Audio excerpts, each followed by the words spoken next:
Look, I'm sure you guys are getting burned out on the Switch 2 content I've been droning about for the last week, and don't worry, I will be getting back to making fun of streaming and movies yet again. But I don't think that I can overlook the system seller for the Switch 2's launch lineup, Mario Kart World, a game that most got as a pack-in title, saving themselves $30 in the process. Now, whereas other jack-off content creators can't really compete in this game, I somehow managed to accidentally win a race of Knockout Tour. Does Mario Kart World live up to its lofty expectations? Largely, yes.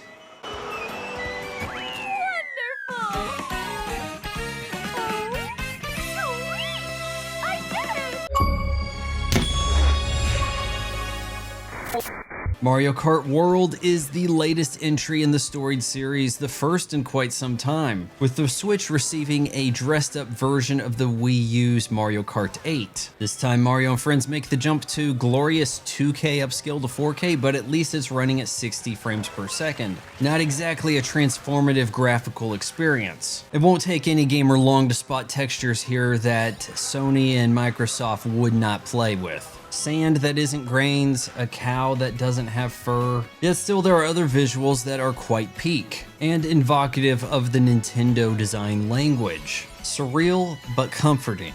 I've played Mario Kart World on both a 55-inch OLED television with the Switch 2's Pro Controller as well as handheld. If you want to make use of this console's high dynamic range, you gotta go into the settings and fine tune that. It's not entirely intuitive, but make the graphic on the right disappear. This will alleviate the haze many are experiencing playing docked. And though I managed to hold my own playing handheld, I think this screen's already showing its age. You weren't expecting the true black levels of an OLED, but I found the action in Mario Kart World just a little bit blurrier than on my TV. Still impressive for a handheld console, but my aged iPhone 13 mini can do better. But back to the game at hand, Mario Kart World is an example where two things can be true at the same time. The series' first open world experience, well, largely.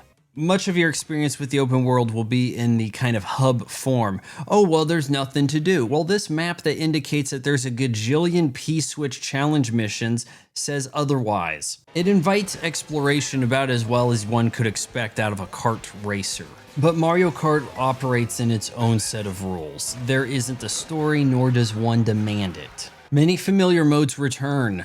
There's Battle, which, to my surprise, a lot of people never cared for. It was the most played of me and my friends back in the N64 Super Nintendo days. Could Battle mode have used some bespoke arenas, some polish? Yeah. Given the scope that Mario Kart World's aiming for, what's to stop them from doing a Fortnite-style Battle Royale across the entire island?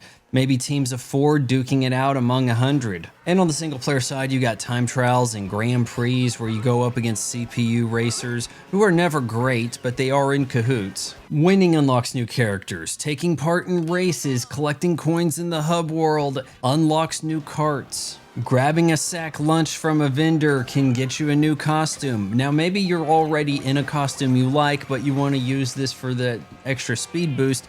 Well, now you're probably going to end up in a costume you don't want. And as you've no doubt noticed with this video, the Switch 2's built-in capture capabilities are limited to 1080p 30, not even giving you 60 frames per second. They call it a Switch 2, but maybe Switch Pro would have been the more apt name.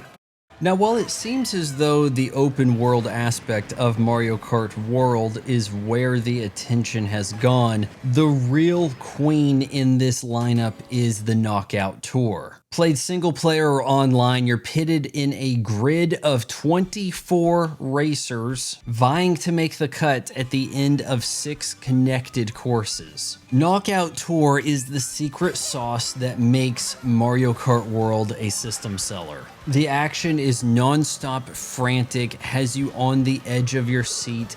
At the same time, it's a whimsical world of charm, and you can't be too upset just because a blue turtle shell came your way, which you can now dodge with a rewind. Though you're still going to lose some ground. Originally, I had questions about the width of these roads. It didn't seem like there was a lot of twisting and turning. And in my first couple days playing, I couldn't spot a lot of those must-take shortcuts. And I think that this is by design. Because Mario Kart World is no longer a drift fest. You no longer are enticed to drift down a straightaway, because doing so would prevent you from gaining your charged jump, where you can grind on walls Tony Hawk style and wall ride. It is here you're going to find your shortcuts, and dismounting with a dab will reward you a speed boost. All of these skills are vital in mastering Knockout Tour, which remains frantic even outside of the courses as you drive along the connective highway. My personal tips: if you can't be considerably ahead of the competition, then hang out in the back.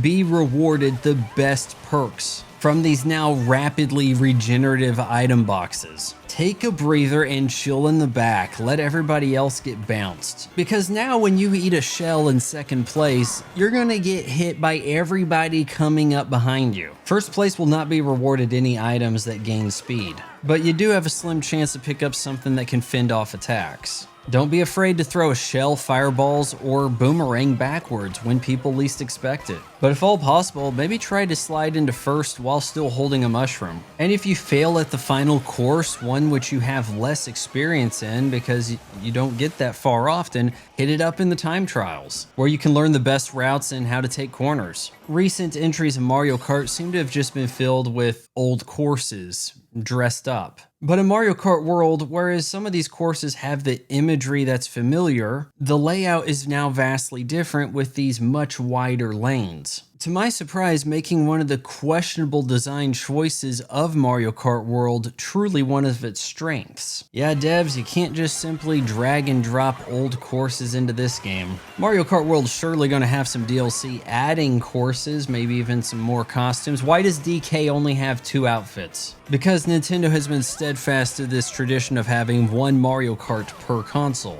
I don't believe that Mario Kart World should be getting the arrows as the first of the $80 new games. Most people paid $50. And even still, the premium edition of whatever AAA title is going to broach $80 to $100 anyhow. I'm still mad that the first game that I paid over $100 for, Street Fighter 6, is giving me less content in an Ultimate Edition than one has on the Switch 2 with the Year 1, Year 2 Fighter Pass. Having come over from Xbox, it is strange how antisocial the Switch 2 is.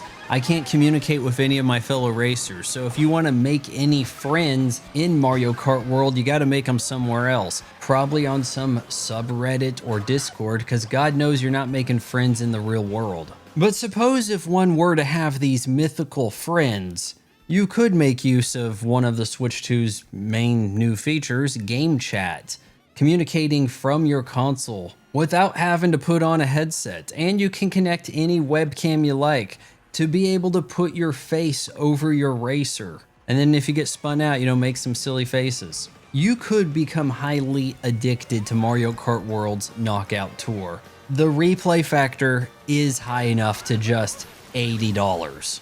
I give Mario Kart World a 9.0 out of 10. You just watched a video from my son. He's about 40 and lives in my basement, ladies. So subscriber and notify the bell for ringing. Okay, I said what you wanted me to say. Now do the goddamn dishes.